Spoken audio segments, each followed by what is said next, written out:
आइए दोस्तों, स्वागत है आप सभी का आपके अपने YouTube चैनल ग्रोइंग माइंड्स पर। आशा करते हैं आप सभी अच्छे होंगे। तो आज इस वीडियो में हम एनालॉजी के कुछ मिसलेनियस क्वेश्चंस को करेंगे, जिसमें लेटर, वर्ड, पिक्चर और आपकी नंबर एनालॉजी हर तरह के क्वेश्चंस आपको देखने को मिलेंगे।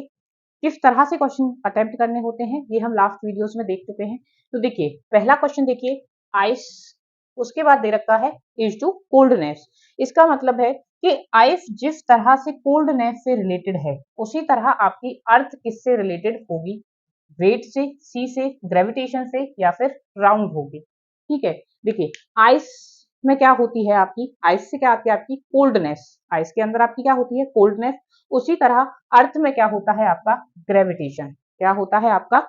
ग्रेविटेशन। तो यहाँ ऑप्शन नंबर 3 आपका क्या हो जाएगा? राइट आंसर हो जाएगा। नेक्स्ट क्वेश्चन देखिए, PARTS को लिखा हुआ है किस तरह? FTRAP। उसी तरह नाइट को आप किस तरह से लिखेंगे, ये आपसे क्वेश्चन में पूछा गया है। तो देखिए, यहाँ क्या किया हुआ है, जब आप इस पर ध्यान से नजर डालेंगे तो आपको दिखेगा कि यहाँ पे ये इसे उल्टा लिख रखा है, FTRAP, FTRAP। तो इसका क्या आंसर हो जाएगा? पीछे से लिखना शुरू करिए, THGINK। ये आपका क्या हो जाएगा? राइट ऑप्शन हो जाएगा। नेक्स्ट आपका क्वेश्चन है BCFGHILM। ठीक है, तो क्या हो सकता है? यहाँ अपोजिट्स हो सकते हैं, लेकिन अपोजिट्स तो है नहीं। बी का अपोजिट तो आपका क्या होता है? वाई होता है। यहाँ एच है और वाई इसमें कहीं है ही नहीं, तो अपोजिट का केस तो हो ही नहीं सकता। ठीक है, थोड़ा है भी नजदीकी वाले ही। बी के बाद एच है, सी के बाद आई है, एफ के बाद एल है, जी के बाद एम है। जैसे जैसे ये बढ़ रहे हैं वैसे वैसे ये भी क्या हो रहे हैं? आपके बढ़ रहे हैं। तो कहीं ना कहीं क्या हुआ है? कुछ प्लस माइनस हुआ है। ठीक है, माइनस हुआ नहीं होगा क्योंकि ये इससे बढ़ के जा रहा है आगे। ठीक, बी से रिवर्स वाला तो कोई लेटर नहीं आ रहा ना, तो कुछ ना कुछ प्लस हुआ होगा। तो क्या प्लस हुआ होगा? पहले पहले लेटर के अंदर देखते हैं। बी के बाद आता है सी, उसके बाद डी, ई, एफ, जी, फिर एच। 1 2 3 4 5 6। या तो ये कह लीजिए कि इसमें इसकी जो वैल्यू है 2, उसमें 6 जोड़ के 8वां अक्षर यहाँ पे है, एच होता है ना। या फिर ये कह लीजिए कि इसके और इसके बीच में आपके 5 लेटर क्या है? स्किप हुए हुए हैं। ठीक, तो इस तरह से करना हमारे लिए आसान होता है क्योंकि हमें ये वैल्यूज याद हो चुके होते हैं इस वक्त तक, तो हम इसी हिसाब से करते हैं। सी के देखेंगे अब आप आई के साथ में। अब देखिए, बी के बाद सी आ रहा था, तो यहीं से आप सीधा देख सकते हैं। एच के बाद क्या है आपका? आई है, तो इसका मतलब यहाँ भी सेम प्रोसेस ही चल रहा है। 6 ही क्या किया गया है? प्लस किया गया है। क्या एफ और एल में भी यही है? तो देखिए, एफ के बाद क्या आएगा आपका? GHIJKL। तो क्या 6 ही है? तो क्या हो गया? यहाँ से क्लियर हो गया कि इसमें क्या कर रखा है? हर एक में आपका 6 प्लस किया हुआ है। तो यहाँ भी आप क्या करेंगे? हर एक लेटर में इसका 6 प्लस कर देंगे। जैसे कि एन की वैल्यू आपकी होती है 14। 14 में 6 प्लस किया 20। 20 किसकी वैल्यू होती है? आपकी टी की। तो यहाँ आपका क्या होगा? टी आ जाएगा। उसी प्रकार आप ओ, आर और क्यू की वैल्यू में 6 6 ऐड करके लिखते जाएंगे कि ये क्या आएगा। तो यहाँ आपका आ जाएगा यू, और उसके बाद आपका एक्स, देन क्यू की वैल्यू में आपका आ जाएगा 5 स्किप करने के बाद डब्ल्यू। तो टी सी एक्स डब्ल्यू क्या हो जाएगा? आपका आंसर हो जाएगा। नेक्स्ट क्वेश्चन है आपका, reading is related to knowledge. Reading किससे रिलेटेड है? आपकी नॉलेज से। अब रीडिंग और नॉलेज के बीच देखिए क्या रिलेशन है। रीडिंग पढ़ने से हमें क्या आती है? नॉलेज आती है। तो सेम वे में वर्क किसके साथ रिलेटेड होगा? अब वर्क से एम्प्लॉयमेंट तो मिलेगा, एम्प्लॉयमेंट वर्क से आएगा थोड़ी। ठीक है, तो मेन काम को करने से, अब काम करने के लिए पैसा दिया जाता है, लेकिन काम करने से हमें क्या आएगा? एक्सपीरियंस आएगा। जैसे कि रीडिंग से हमें क्या आ रही है? नॉलेज आ रही है।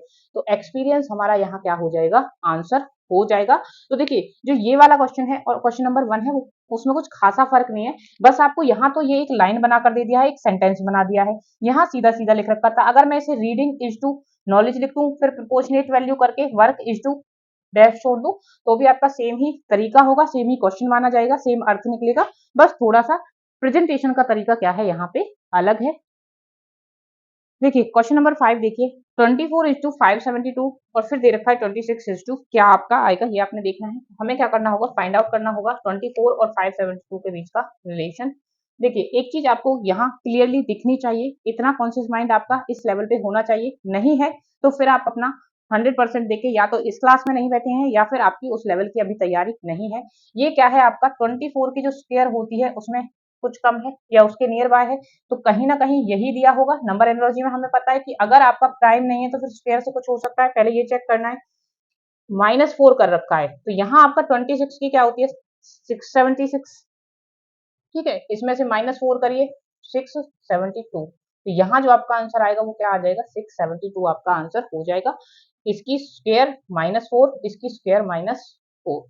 नेक्स्ट क्वेश्चन देखिए, लॉयन इज रिलेटेड टू कब, ठीक है, तो जिस तरह अब ये इसके बेबी का नाम होता है, ठीक है, तो काऊ के जो बेबी होते हैं उन्हें क्या कहा जाता है, काफ, CALF, तो ये ही हमारा क्या हो जाएगा आंसर हो जाएगा।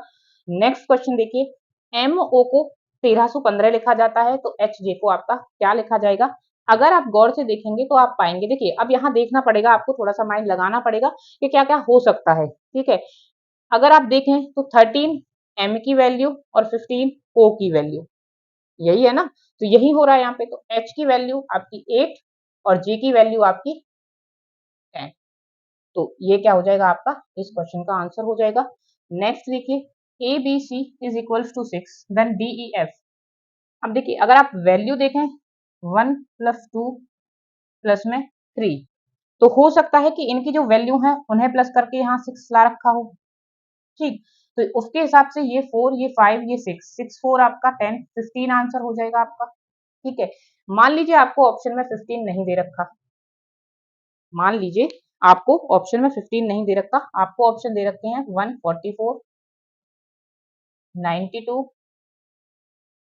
7, 12 और देन आपका 120। देखिए आपका तो क्या आ रहा था, आपका आंसर आ रहा था 15, जो कि ऑप्शन में ही नहीं है, तो ये पैटर्न फिर नहीं है, फिर आप कोई दूसरा पैटर्न खोजेंगे। अगर हम इन्हीं वैल्यूज को देखें और अब की बार प्लस ना करके क्या करें, मल्टीप्लाई करें, क्योंकि कुछ ना कुछ ऐसी ही ऑपरेशन अप्लाई हुई होगी। 2 1 जा 2, 2 3 जा 6, तो ये आ रहा है। इसको करके देखिए 4 5 जा 20, 26 जा 120, क्या ये आपका ऑप्शन में गिवन है, यस 120 इज गिवन हियर, तो 120 ही आपका क्या हो जाएगा आंसर हो जाएगा। तो डिफरेंट डिफरेंट किस किस तरह के पैटर्न्स आपसे पूछे जा सकते हैं, वो सारी चीजें, वो सारी बातें हम कंसेप्ट वाली वीडियो में बहुत अच्छे से समझ चुके हूँ। तो आई होप आपको ये क्लियर हो रहा होगा कि किस तरह से आपसे एनालॉजी के क्वेश्चंस पूछे जाते हैं और किस तरह आपने अपने आंसर पे पहुंचना होता है। आइए अब कुछ नॉन वर्बल एनालॉजी, यानी कि जो पिक्चर फॉर्म में आपसे एनालॉजी पूछी जाएगी उसके एक दो क्वेश्चंस देख लेते हैं। हालांकि तरीका उनमें भी सेम ही रहना होगा, यहाँ पिक्चर, यहाँ पिक्चर, यहाँ पिक्चर और यहाँ पिक्चर, ठीक, ये प्रोपोर्शनेट वैल्यू कोई एक नहीं दी होगी, तो इन दो के बीच जो रिलेशन होगा वही इनके बीच होगा, तो इन दोनों के रिलेशन से इसका निकाल लेंगे, ये दोनों दी होंगी तो इनमें से जो मिसिंग होगी उसका रिलेशन हम निकाल लेंगे। तो आइए देखते हैं कुछ क्वेश्चन।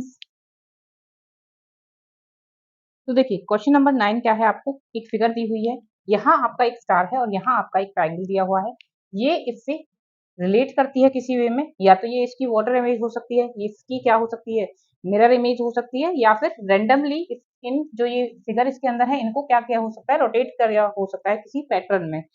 तो यहाँ अगर आप देखेंगे तो देखिए क्या हो रहा है, आपका जो स्टार पॉइंट है वो उसी कॉर्नर में है लेकिन नीचे है, ये इसी कॉर्नर में है लेकिन ऊपर है, तो कहीं ना कहीं क्या किया हुआ है, इसको इस तरह से फ्लिप किया हुआ है, ठीक है। इस तरह से आप देखिए, अगर आप इसे इस तरह फ्लिप करेंगे स्टार नीचे आ जाएगा, ये ऊपर चला जाएगा, और ये जो बेस के साथ लगती लाइन है ये आपकी वैसे ऊपर होगी, इस तरह से बनेगा, ठीक है, सेम इमेज है। तो फ्लिप किया हुआ है, यहाँ पे भी आप क्या करेंगे फ्लिप करके देखेंगे, देखिए सर्कल का तो कुछ बदलना नहीं है, बस फ्लिप अगर आप करेंगे तो ये कहाँ चला जाएगा आपका ऊपर आ जाएगा।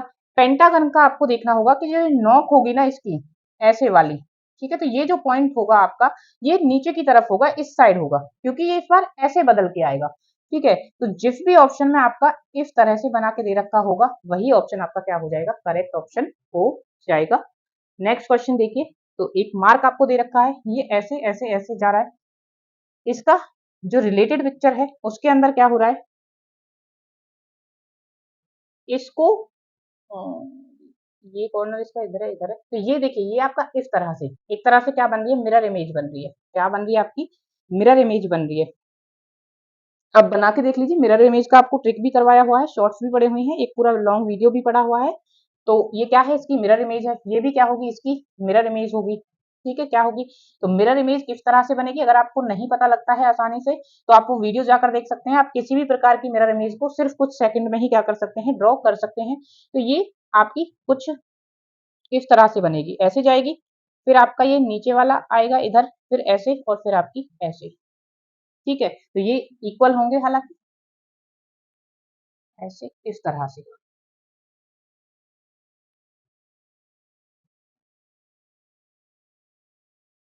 ठीक है, तो ये आपका क्या हो जाएगा, इस तरह की इमेज आपको जिस क्वेश्चन में मिलेगी वो आप जिस ऑप्शन में मिलेगी वो आपका क्या हो जाएगा, आंसर हो जाएगा। तो इसको हम कहते हैं नॉन वर्बल रीजनिंग, और आपकी जो लेटर वर्ड या फिर नंबर एनालॉजी होती है उसको हम वर्बल रीजनिंग कहते हैं। तो इसमें कंफ्यूज मत होइएगा नॉन वर्बल रीजनिंग या वर्बल रीजनिंग में। आई होप आपको समझ आया होगा, क्लियर हुआ होगा। अब आपको एनालॉजी में इसके बाद कोई प्रॉब्लम नहीं होनी चाहिए। मिलेंगे नेक्स्ट वीडियो में। एक और बात, लगभग हम जितने भी टॉपिक रीजनिंग के नॉर्मल एग्जाम्स में पूछे जाते हैं वो सभी कंप्लीट कर चुके हैं। ठीक है, कोई मुश्किल से एक आधा टॉपिक बचा होगा तो बाकी के कुछ क्वेश्चन आपसे मिसलेनियस होते हैं कि इन टॉपिक से ना होकर मिला जुला कर कुछ कुछ अलग से पूछ लिया, जिनका कोई पर्टिकुलर टॉपिक जिनको हम नहीं कह सकते हैं। ठीक है, अदरवाइज तो जो भी टॉपिक रीजनिंग के सिलेबस के अंदर आप किसी भी एग्जाम का सिलेबस रीजनिंग का उठा लीजिए, हर एक एग्जाम का रीजनिंग का जो सिलेबस है उसके लगभग टॉपिक्स मैं कहूंगी 99% मिसलेनियस पोर्शन छोड़ के 99% हम कंप्लीट कर चुके हैं। नेक्स्ट हम कुछ एग्जाम्स के प्रीवियस क्वेश्चंस को एक एक वीडियो के जरिए कंप्लीट करते हुए चलेंगे। कोई एक सीरीज शुरू करेंगे प्रीवियस ईयर क्वेश्चंस की रीजनिंग की अलग से, ताकि आपको रियल टाइम आइडिया लग सके कि किसी एग्जाम में किस किस तरह से क्वेश्चंस पूछे जाते हैं, और आप वहां पे प्रैक्टिस भी करेंगे कि कितनी टाइम में आप वो क्वेश्चंस को सॉल्व कर पाते हैं। तो मिलेंगे नेक्स्ट वीडियो में।